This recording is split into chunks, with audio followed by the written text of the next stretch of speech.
Salut à tous et ravi de votre connexion au ministère spirituel chrétien qui vous dévoile les profondeurs énigmatiques Robert Ondoa Outreach Ministries Room. Faites du Room votre partenaire ministériel didactique favori et jouissez d'une croissance manifeste à tous égards. À vos marques et top départ en compagnie des prédications exceptionnelles de Bishop Dr. Robert Ondoa.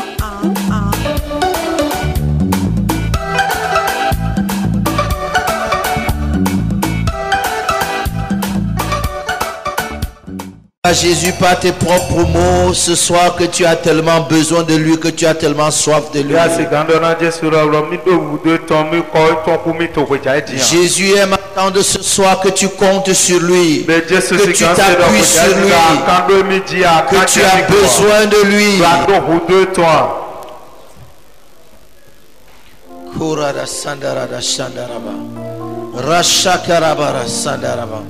Mando Sakirara Sadaraba Shakirara La Rabado Soku Shekidara.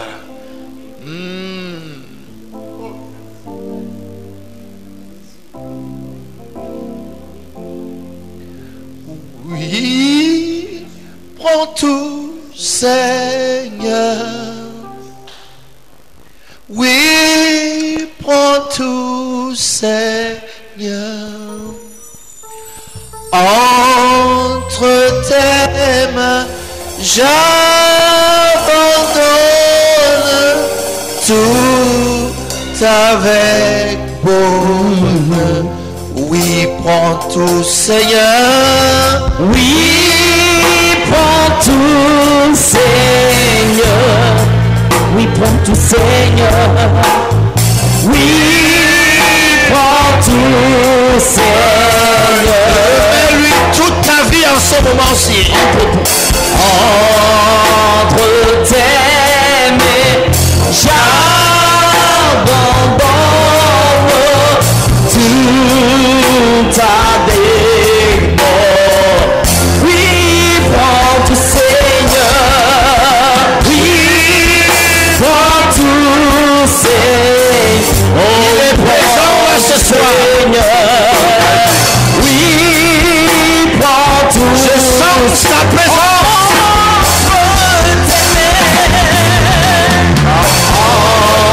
Entre tes mains, j'abandonne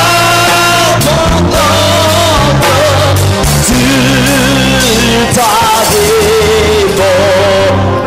Cette situation qui te préoccupe, ce problème qui te dérange, remets-le à Jésus ce soir.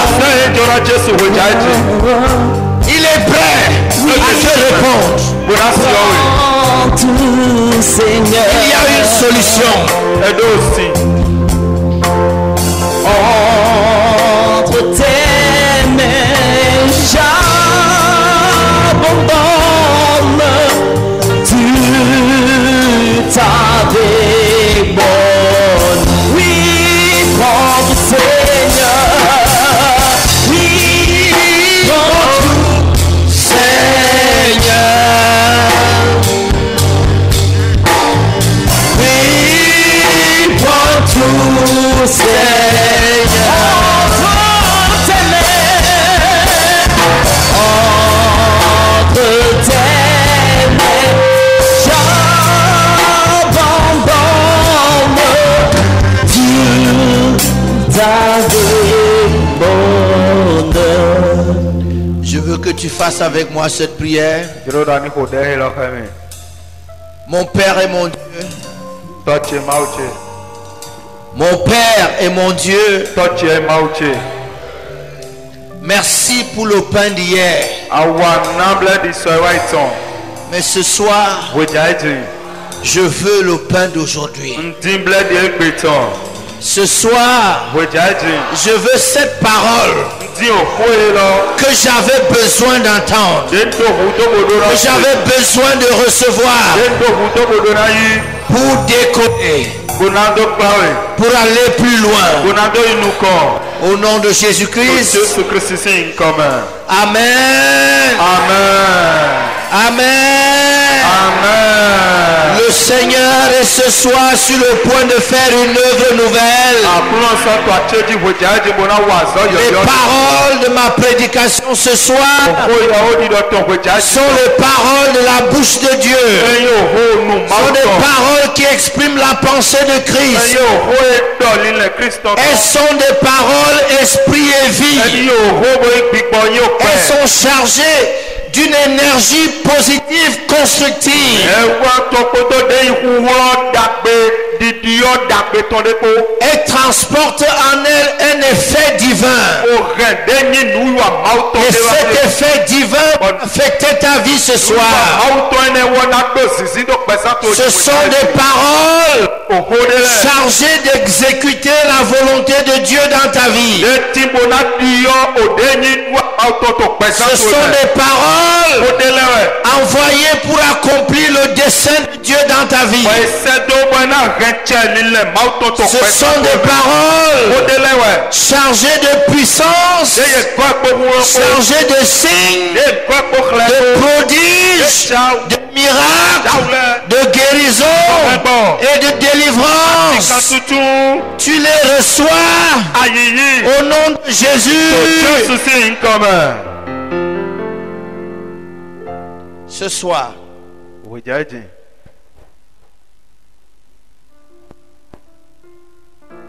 nous possédons la chose. Nous possédons la chose.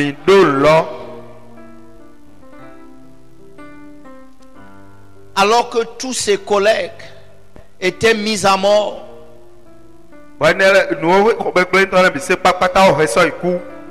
Daniel a échappé. Le décret du roi mettait tous les sages à mort. Daniel faisait partie des sages de Babylone. Daniel n'est pas mort parce qu'il avait la chose, parce qu'il avait le secret. Et avec lui, d'autres sont restés vivants. Lorsque tu as la chose, non seulement tu sauves ta vie, mais tu sauves la vie des autres. Ce soir, tu sauveras ta vie et tu sauveras les autres. Votre vie n'est pas sauvée par les choses que vous faites. Votre vie est sauvée par les choses que vous entendez. Il y avait un homme, Corneille. La Bible dit qu'il faisait beaucoup de choses. Il priait beaucoup. Il faisait beaucoup d'aumônes. Mais il n'était toujours pas sauvé. Un jour, un ange lui a dit: envoie quelqu'un à Joppé, appeler un homme appelé Simon. Il te dira les choses par lesquelles tu seras sauvé. Tu es sauvé par les choses qu'on te dit. Mais ta vie est aussi compliquée par les choses qu'on te dit.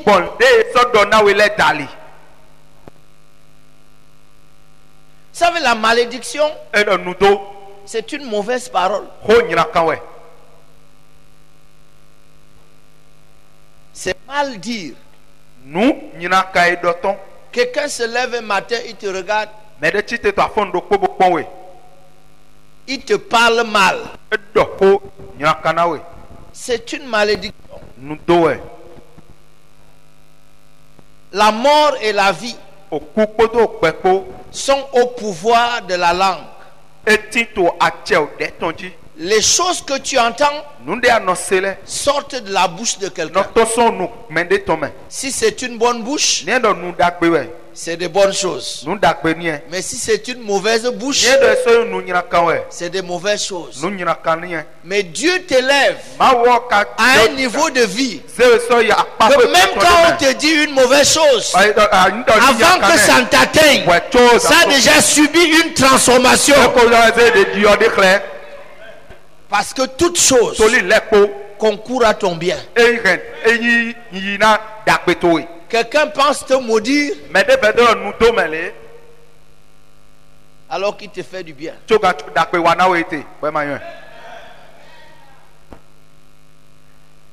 Les frères de Joseph l'ont vendu en disant: nous verrons ce que deviendront ces songes. Mais ils ne savaient pas qu'ils étaient en train de mettre Joseph sur le chemin même de l'accomplissement de ces songes. Le temps est venu où tout mal qui est concocté contre toi se transforme à ton bien. Amen. La Bible dit que quand l'Éternel approuve les voies d'un homme, il dispose favorablement à son égard même ses ennemis.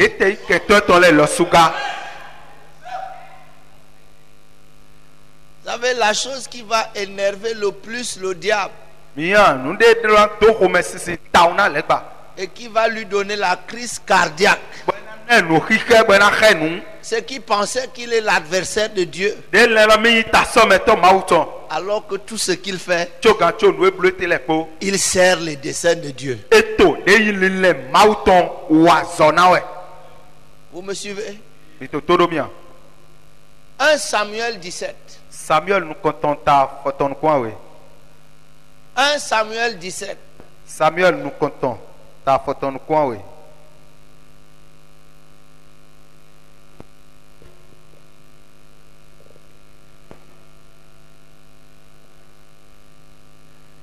La Bible dit au premier verset: les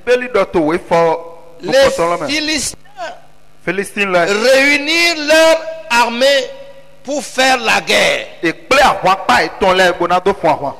ils se rassemblèrent à Soko,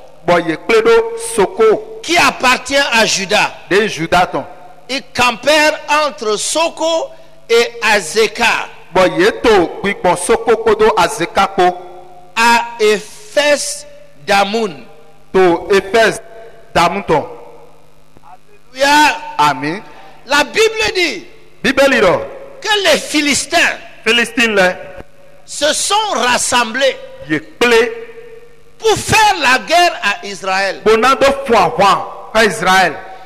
ils ont campé à Soko. Maintenant, Soko est un territoire qui appartient à Juda. Si quelqu'un vient te faire la guerre et il vient camper dans ton territoire, c'est qu'il a déjà commencé à posséder ton territoire. Et la Bible dit qu'ils ont campé à Soko.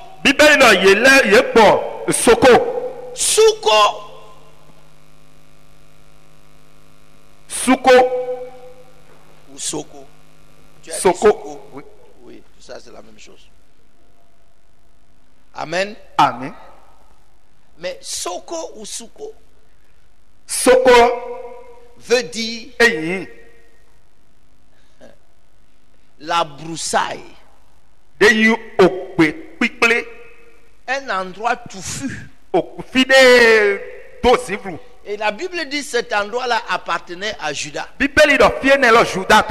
l'ennemi est venu camper là. La stratégie de l'ennemi, c'est toujours de vous attaquer dans les endroits touffus de votre vie. Dans les endroits qui ne sont pas très clairs. Dans les endroits où les choses ne se voient pas très bien. Ils ont campé là pour faire la guerre. Cette histoire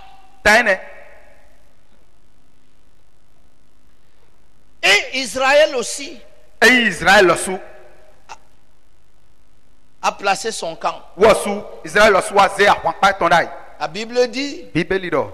les Philistins étaient sur un côté de la colline. Oh, Philistins là yetito de a papwe doko de yo. Et les enfants d'Israël étaient de l'autre côté de la colline. Bon, Israël si pile le sous sorti to a papwe a weto.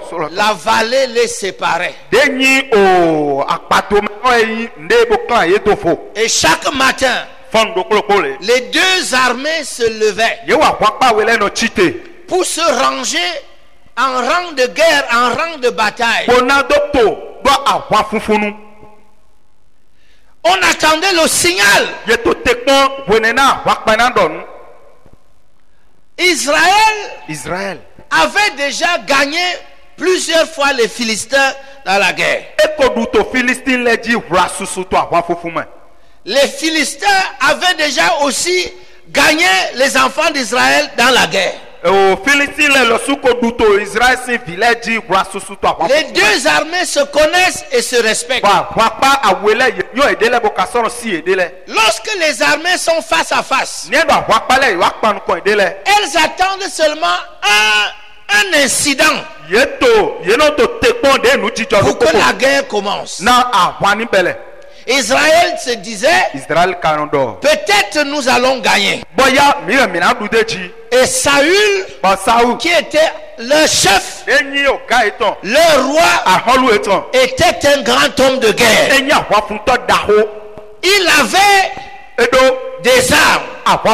Et il se disait, au moment venu, mon armée va se lever et va attaquer. Et peut-être nous gagnerons. Peut-être nous gagnerons. Et pendant qu'ils étaient là, quelque chose s'est passé.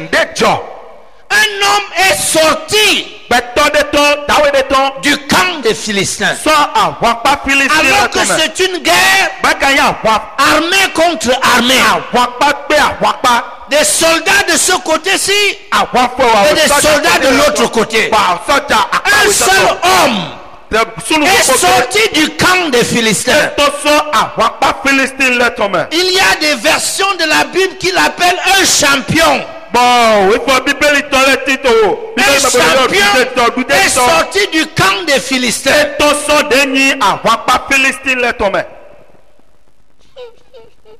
Il s'est avancé. Son nom était Goliath.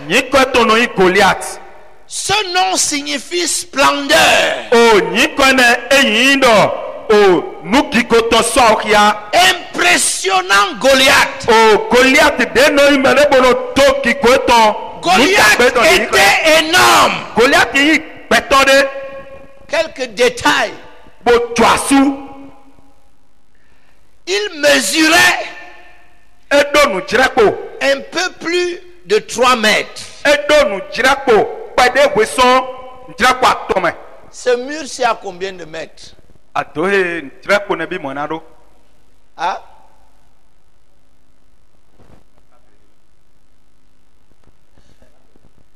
4,5. Hein? C'est ailleurs.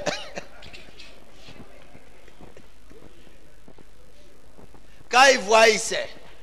Si vous enlevez 1,5 mètre, vous imaginez la taille de Goliath. Vous me voyez?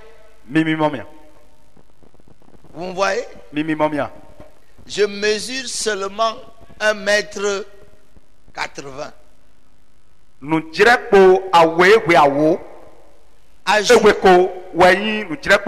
Ajoutez au-dessus de moi 1,20 m. Ça fait 3 mètres. Et vous ajoutez encore 20 cm. Ça fait la taille de Goliath. Entre nous, on n'est pas en temps de guerre. Si tu sors d'ici ce soir, tu rencontres un monsieur de cette taille, tu fais quoi? Non, je parle pas de guerre.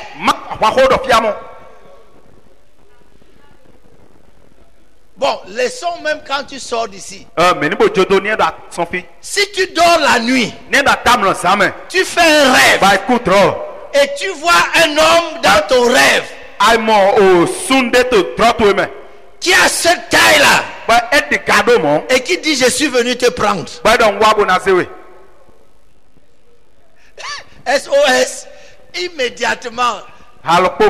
71 12, c'est parti. 71 12 déjà composé pour moi. Et quand vous envoyez votre requête, vous terminez par c'est urgent.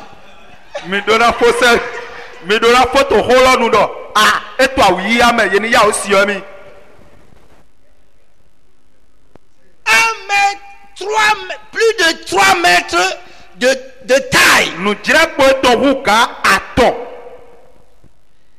Et la Bible dit qu'il avait une tête habillée d'un casque en airain. Bon, edo deni o kanto kan beno tota bodo kan bakun. Ses cuisses étaient habillées des plaques d'airain. Bon, deni o afoeton poda sagolopo eni o kan beno weye yibo lele do. À sa poitrine, il avait une cuirasse en écaille d'airain. Edo o kanwu kan beno ton. Donc quand il marche, même si tu lui lances une flèche, ça bondit sur les reins, ça fait bang, ça produit des étincelles et ça retourne chez toi.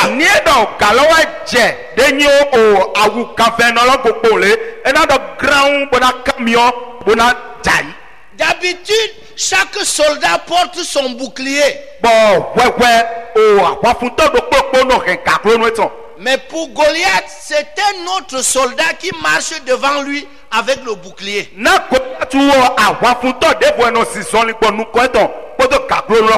Il avait une lance en main. Le bois de sa lance était une poutre.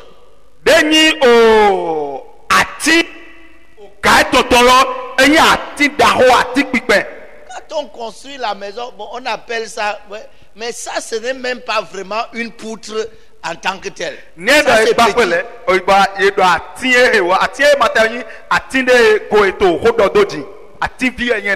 Le fer de sa lance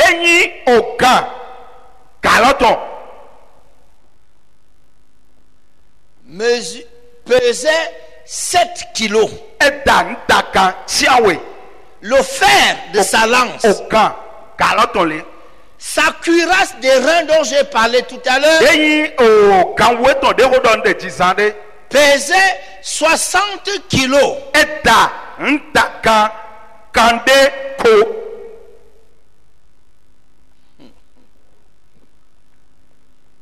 Tu ne peux pas bousculer Goliath. Et si un homme porte une cuirasse qui pèse 60 kilos,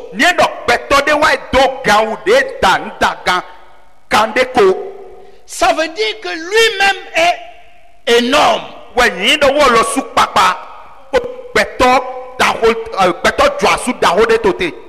Et s'il te lance une lance dont le fer pèse 7 kilos,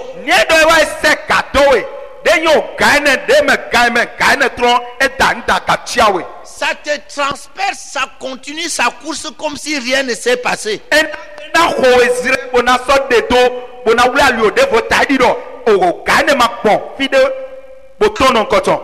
que tous les enfants d'Israël s'attendaient à une guerre normale,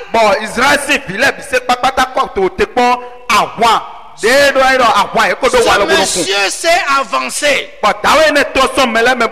Il a dit, aujourd'hui, je provoque l'armée d'Israël. Je suis un homme. Je suis un Philistin. Laissons nos armées se reposer. envoyez-moi un homme.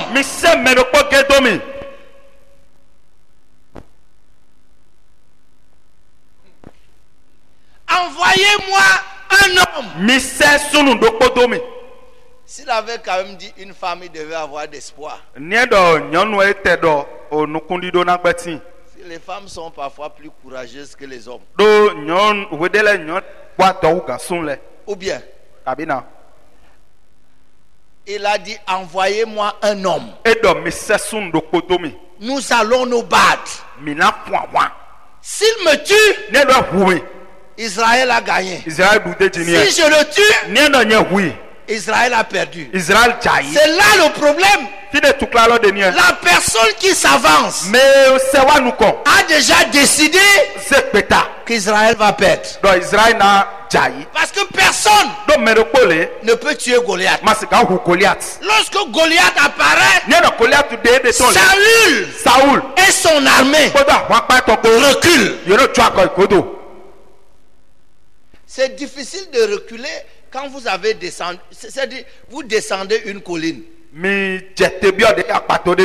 Et vous devez reculer.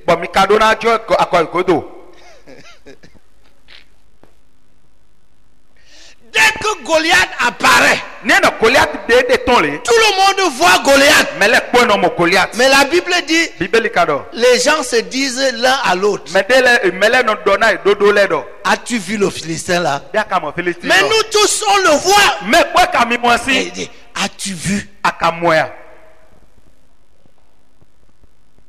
Et la scène a duré 40 jours. 40 jours de terreur. 40 jours de froid. 40 jours de menaces. Mais je suis venu te dire ce soir, quelle que soit la durée de l'épreuve, quelle que soit la durée de la provocation, il y aura une fin. Le chiffre 40, c'est un chiffre prophétique qui désigne la durée de l'épreuve. C'est pas le nombre de jours qui est important. C'est la signification prophétique. La durée de la tribulation. La durée de l'épreuve. La durée de la tentation. Quel que soit ce que le diable peut faire contre toi, il y a une fin. Et tu ne sais jamais d'où vient la fin. Pendant qu'ils étaient là, quelque chose pique. Le père de David, il dit, tes 3 frères aînés sont au champ de bataille. Va leur donner du pain. Ils étaient 8 frères en tout. Si les 3 aînés sont en guerre, il peut envoyer le 4e. Il peut envoyer le 5e. Le père de David là aimait vraiment l'exposer.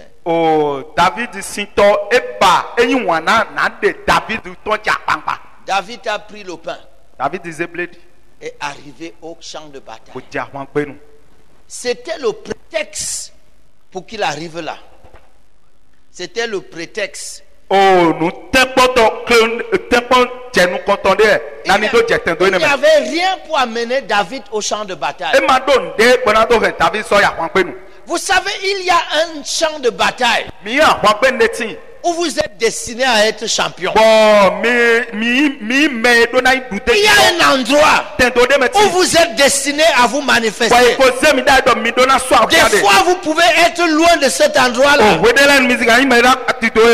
je vous dis qu'il y aura un arrangement divin pour que vous arriviez là où vous devez vous manifester.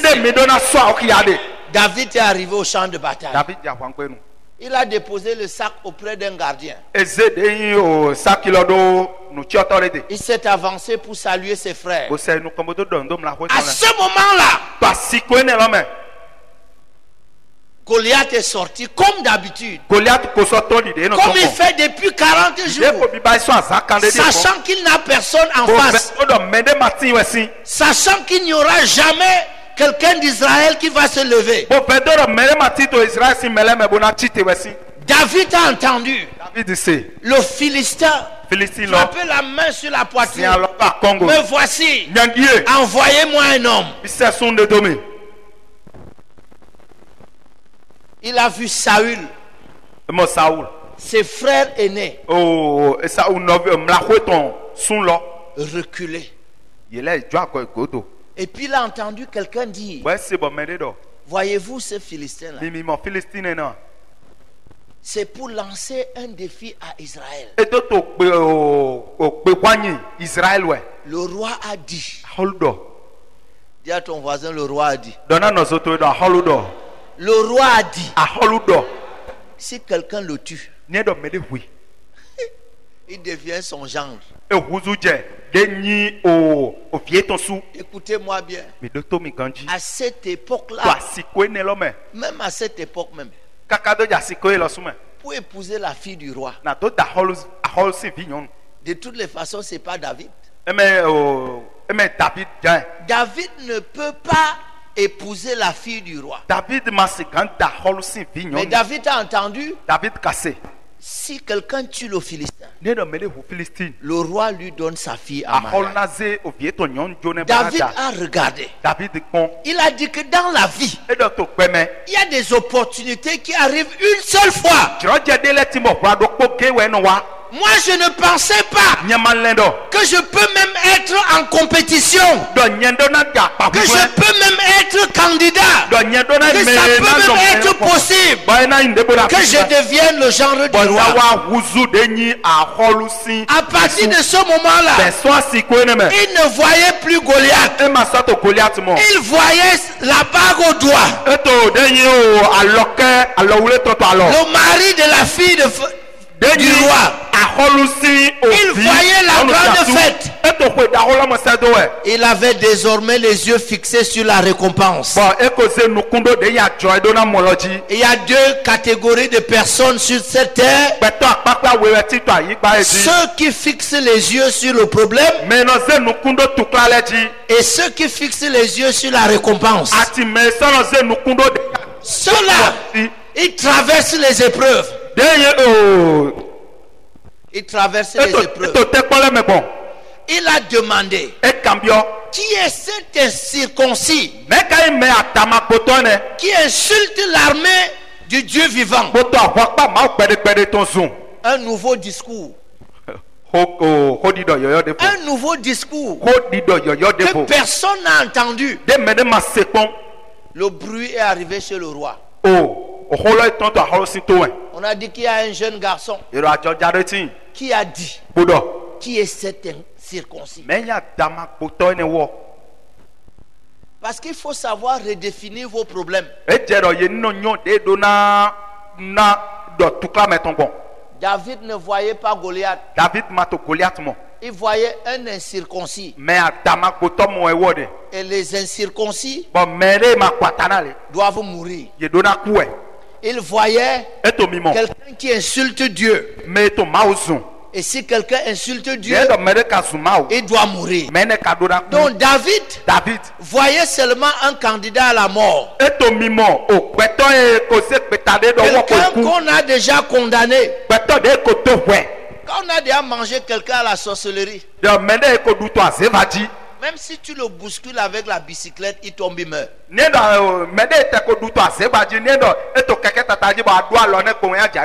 David a dit que personne ne se décourage. J'irai combattre. Le roi lui a dit non. Tu es trop jeune. Tu ne peux pas combattre Goliath. Goliath est un homme de guerre. Depuis son enfance. Ça tombe bien. Moi aussi, je suis encore jeune. S'il a commencé étant jeune, moi aussi, je peux commencer. Il dit à Saül, tu ne me connais pas. Quand je garde les troupeaux de mon père en brousse, et qu'un lion vient attaquer mes brebis, je l'arrête. Je lui ouvre la gueule, j'arrache la brebis et je le déchire. Un homme, un petit garçon qui arrête un lion, déchire sa gueule, arrache la brebis, n'est pas un garçon simple, c'est un garçon qui a la chose.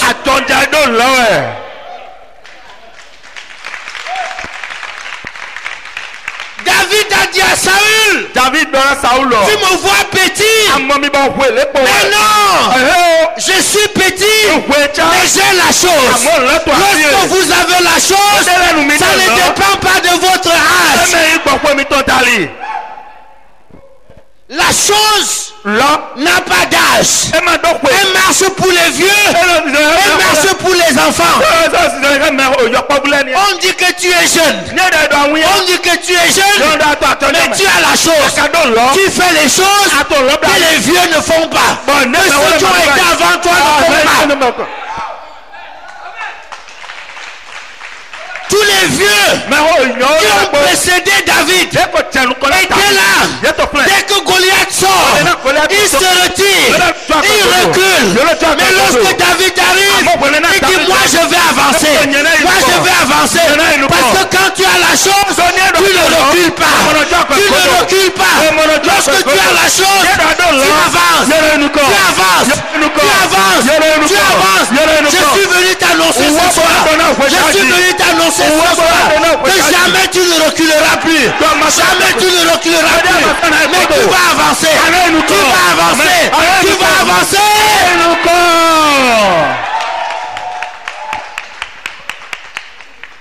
Lorsque David sent qu'il doit avancer, son frère aîné lui dit, tu es venu chercher quoi ici? Tu es venu chercher quoi ici? Orgueilleux.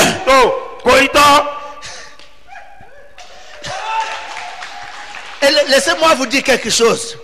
Ne pensez jamais que tous ceux qu'on dit qui sont orgueilleux sont orgueilleux. Pasteur Elvis, j'ai entendu un homme dire,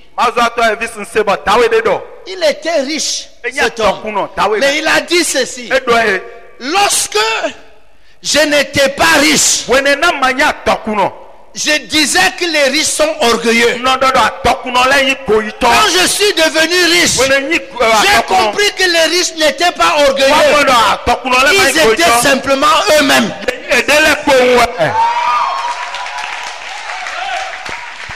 Le riche n'est pas orgueilleux. Il est seulement riche. S'il est riche, il ne peut pas conduire la même voiture que toi.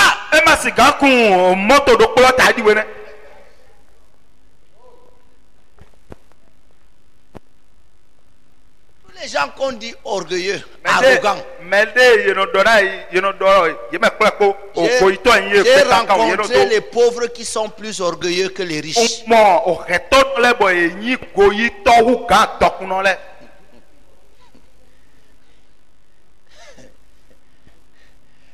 Vous voyez quoi? Quand la Bible dit humiliez-vous, cette parole ne peut pas s'adresser aux pauvres. Parce que le pauvre est déjà dans l'humiliation.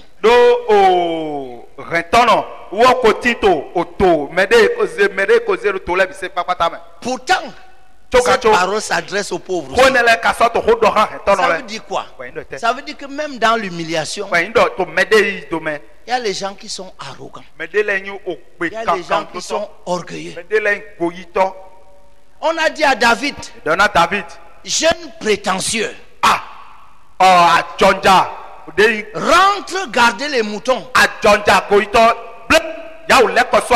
Ma Bible dit que David lui a tourné le dos. Écoute-moi bien. Lorsque tu veux avancer, lorsque tu dois avancer, il y a des gens à qui tu vas tourner le dos. Il y a des gens à qui tu vas tourner le dos. Tu ne peux pas aller loin en cherchant à plaire à tout le monde. Il y a des gens à qui tu vas tourner le dos. Il y a des gens à qui tu vas dire excuse-moi. Aide-moi à parler à ton voisin. Dis-lui voisin, excuse-moi, j'ai une longue route encore. Excuse-moi, ne me retiens pas.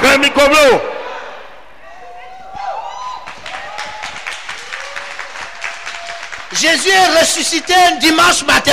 Il avait encore beaucoup à faire au ciel. Marie a voulu retenir ses pieds. Il a dit excuse-moi. Il y a des gens à qui tu dois dire excuse-moi.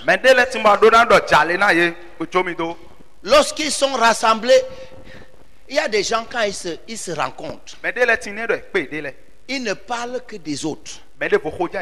Premier nom, deuxième nom, troisième nom. Quand tu es là, tu regardes le chemin qui te reste à faire. Tu leur dis excusez-moi, j'ai trop à faire. Il a dit à son grand frère excuse-moi, il y a la fille du roi qui m'attend.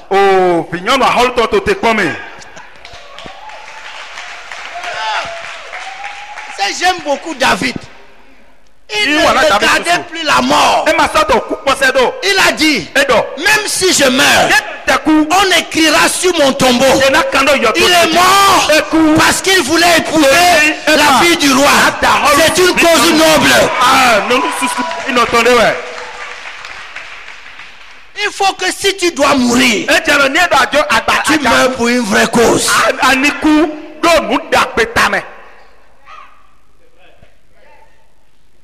Il y a des gens qui meurent pour n'importe quoi. Pour David. Il s'est dit quand on viendra pour m'enterrer. De quoi est mort le jeune garçon? Il voulait être le gendre du roi. Toi tu veux être quoi? Tu ne peux pas affronter Goliath si tu n'as pas d'abord quelque chose que tu veux être. Certains d'entre vous, le diable ne vous attaque même pas. Parce que vous êtes un non-lieu pour lui. Il vous attaque pour gagner quoi? Vous n'avez aucune ambition qui le menace. Vous n'avez aucun projet qui le menace. Il vous attaque pourquoi? Dis à ton voisin, c'est pas mon histoire.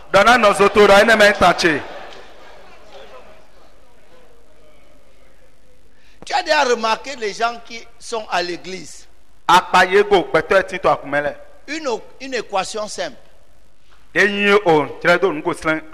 Leur présence égale leur absence.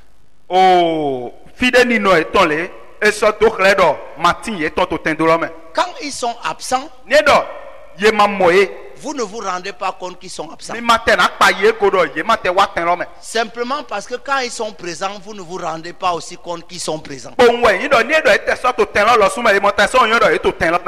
Il ne faut jamais être comme ça à l'église. Il faut être présent à l'église. Et rassure-toi que Dieu remarque ta présence. Rassure-toi que le pasteur remarque ta présence. Pas les actes puissants que tu poses.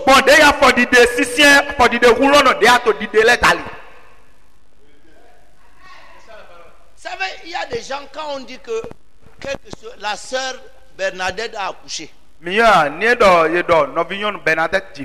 on demande que c'est qui. On commence à dire que bon, la sœur qui marche souvent avec.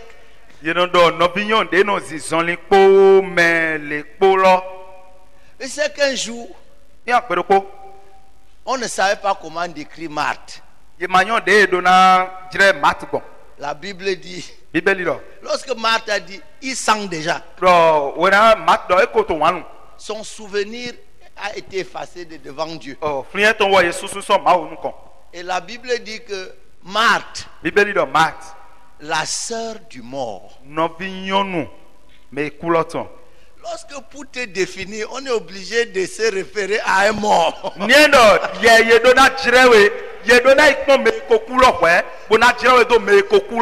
C'est que toi-même tu n'es pas loin. Alléluia. Amen. Et c'est pas mon histoire.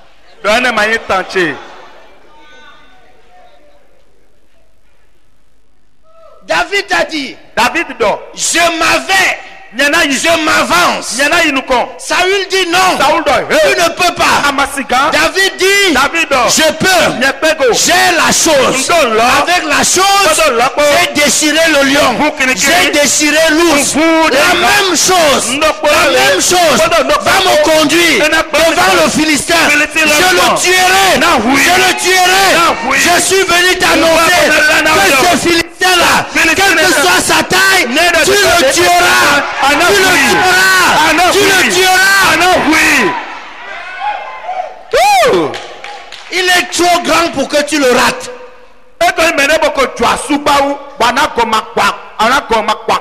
Savez-vous que même si vous êtes un mauvais tireur, vous ne pouvez pas louper Goliath. Il est trop grand pour que vous le loupez. Saül a dit, mon fils, tu peux aller. Que l'Éternel soit avec toi.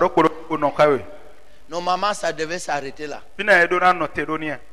Les vieux aiment toujours avoir une part de gloire dans ce que les enfants font. Quand David tourne pour partir, il appelle. Il dit, porte mes vêtements. Écoutez très bien.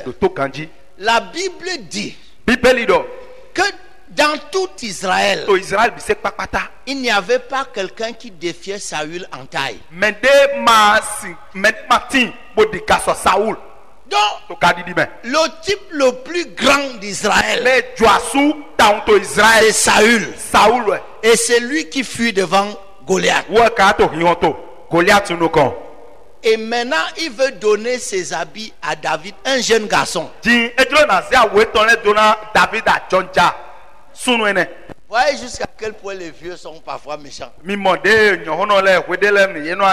à la fin dire que c'est pas mes habits. Écoute-moi. Ce n'est pas ce qui a fait réussir les autres qui va te faire réussir.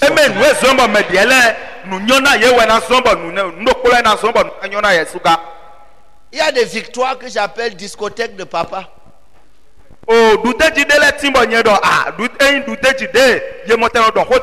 Les vieux qui parlent toujours quand j'étais.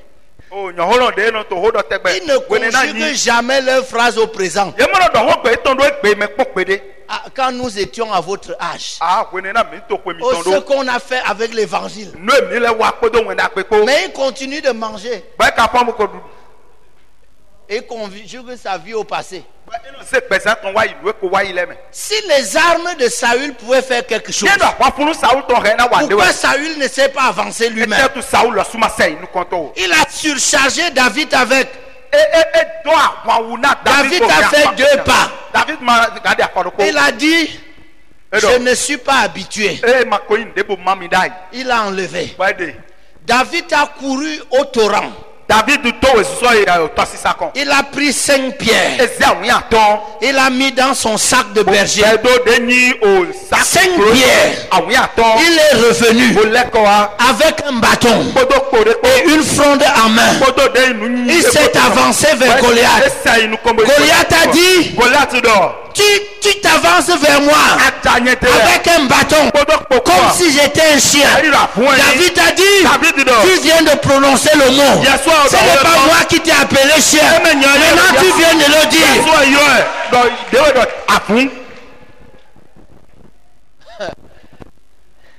Il dit, La Bible dit qu'il a commencé à le maudire par les dieux philistins.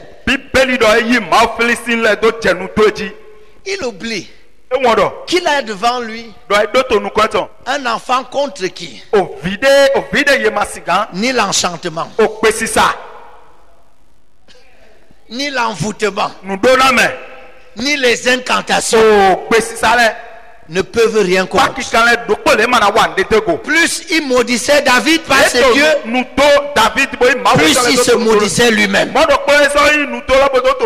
David lui a dit: tu t'avances contre moi avec la lance, le javelot, l'épée. Moi, je marche contre toi au nom de l'Éternel des armées, dont tu as insulté les armées. Aujourd'hui là, l'Éternel va te livrer entre mes mains, et je vais donner ta chair et la chair de tous les Philistins en pâture aux oiseaux et aux animaux qui sont affamés depuis quelques jours. Avant de venir ici, Goliath, j'ai convoqué un festin des animaux et des oiseaux, et c'est votre chair, et c'est votre chair. Je te déclare au nom de Jésus qu'il y a un rassemblement des oiseaux et des animaux pour dévorer tes ennemis. Amen.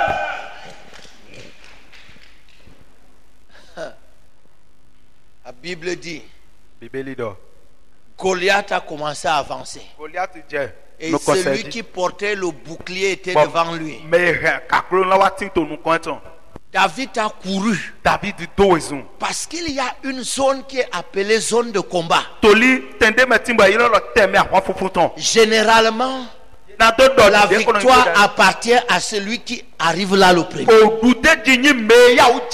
Parce que celui qui arrive là le premier, c'est celui qui a le sentiment et l'assurance qu'il est le plus fort. Et dès que tu arrives là le premier, tu intimides ton adversaire. David, dès qu'il a vu Goliath avancer, il a couru pour être le premier sur le lieu de guerre.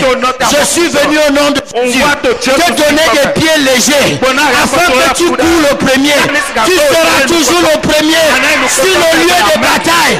Tu ne seras pas le dernier.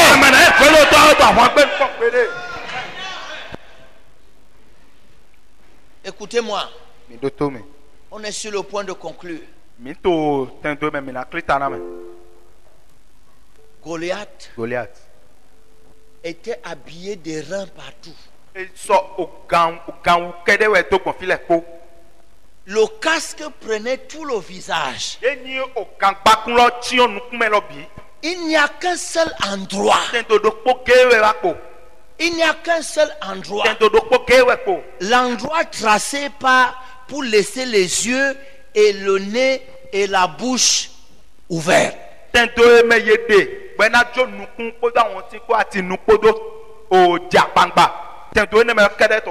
David a pris sa fronde, a armé la pierre, il a lancé à un endroit au front. Chaque homme a un secret. Chaque champion a un secret. Et ce secret, c'est sa force. Le secret, c'est aussi sa faiblesse. Samson était fort, mais les cheveux étaient son secret. L'agneau a coupé ses cheveux, sa force est partie. Et quand ses cheveux ont repoussé, les ennemis n'ont pas suivi. Et ses cheveux avaient repoussé. Le jour de sa mort, avec son secret, avec la chose, il a tué les gens. Goliath avait quelque chose, et c'était caché au front. La pierre de David a visé juste. Goliath est tombé. Il est mort. Et la Bible dit, avec une seule pierre, David a tué Goliath. Mais cette pierre n'est pas seulement une pierre. Lorsqu'on s'est séparé l'autre jour, on avait parlé de cette pierre qui s'était détachée sans le secours d'aucune main, qui avait frappé la statue d'or, la statue d'airain, la statue de fer. Il y a une pierre. Il y a une pierre. Lorsque tu l'as, tu peux terrasser toute une armée. Aucun ennemi ne peut te résister. Cette pierre, la Bible dit, c'est le royaume de Dieu. C'est le royaume de Dieu. Un royaume qui pulvérise tout. Un royaume qui détruit tout. Qui ne détruit pas personne. Qui ne passe sous aucune autre domination. Lorsque vous avez le royaume, vous avez la victoire. Vous avez la victoire. Vous avez la victoire.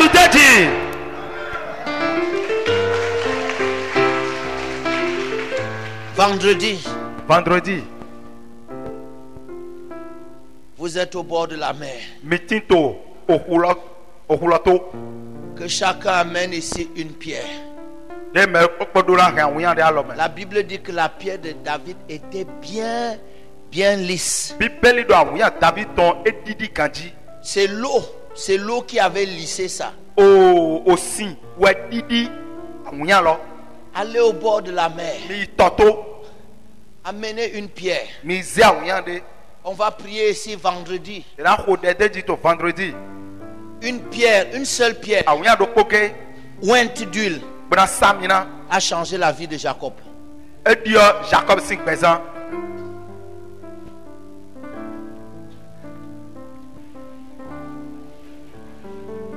Dans ta main comme ça.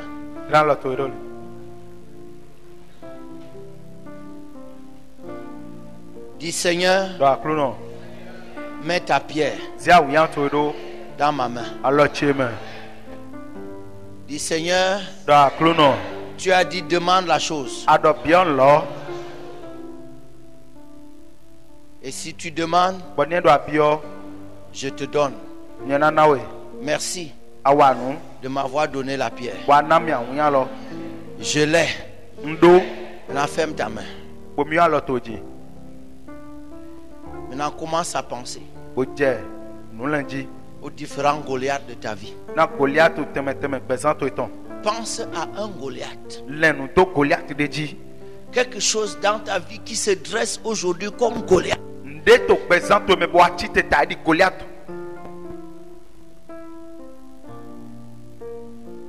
Tu es dans la prière.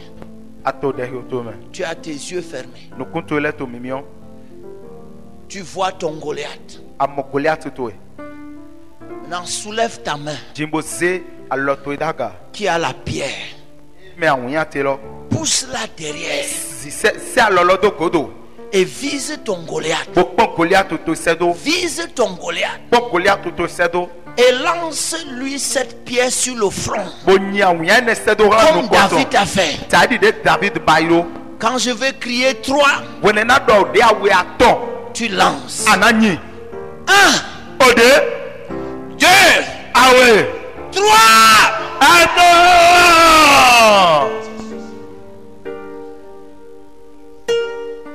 Maintenant, reste tranquille. Vois maintenant ton Goliath par terre.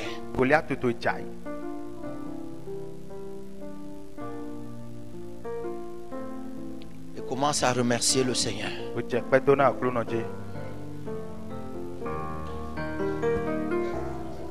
Commence à remercier le Seigneur. Maintenant, la mort de Goliath implique la mort de tous les autres Philistins.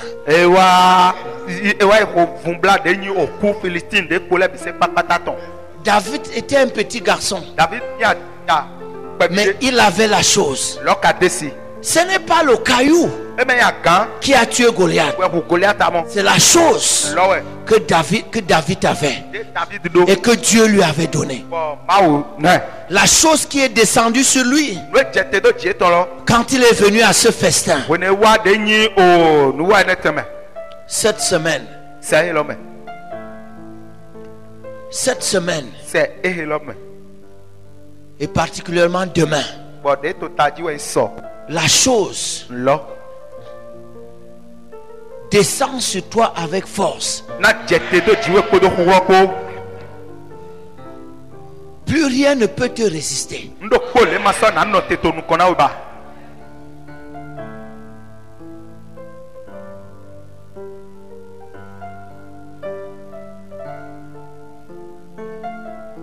Il a dit, je marche contre toi. Au nom de l'Éternel. Il avait un caillou en main. Au nom de l'Éternel, il a lancé. Tu as ton caillou en main. Au nom de Jésus, tu le lances.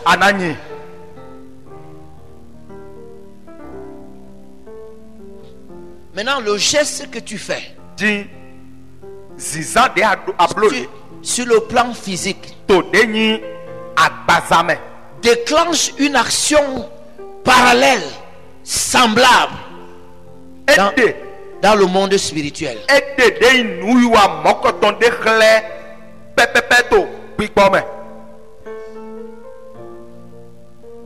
Tu as la chose. Cette chose-là, c'est le royaume. Jésus a dit,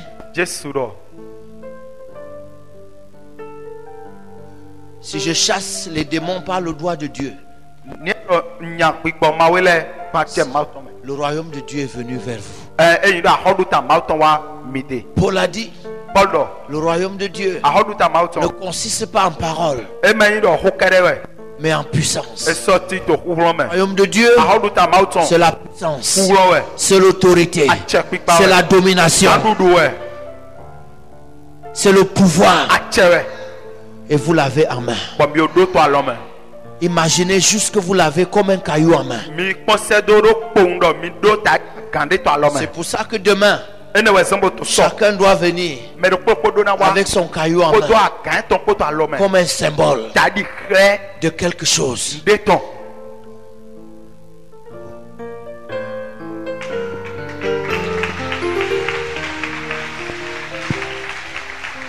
Ferme les yeux.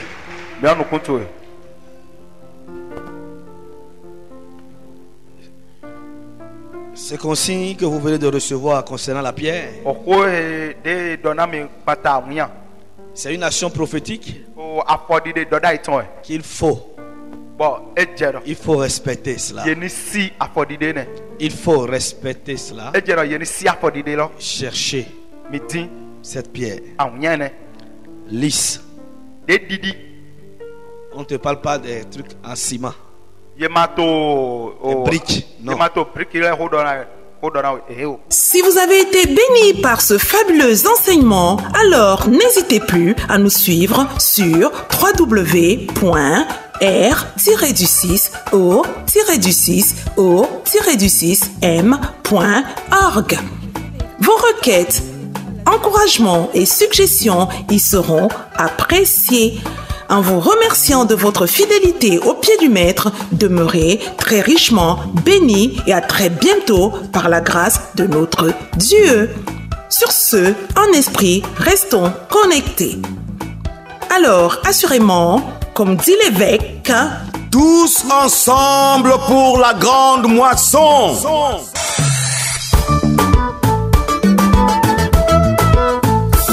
Éternel, tu es mon berger, je ne manquerai de rien. Tu me fais reposer dans de verts pâturages. Tu me diriges vers des eaux paisibles.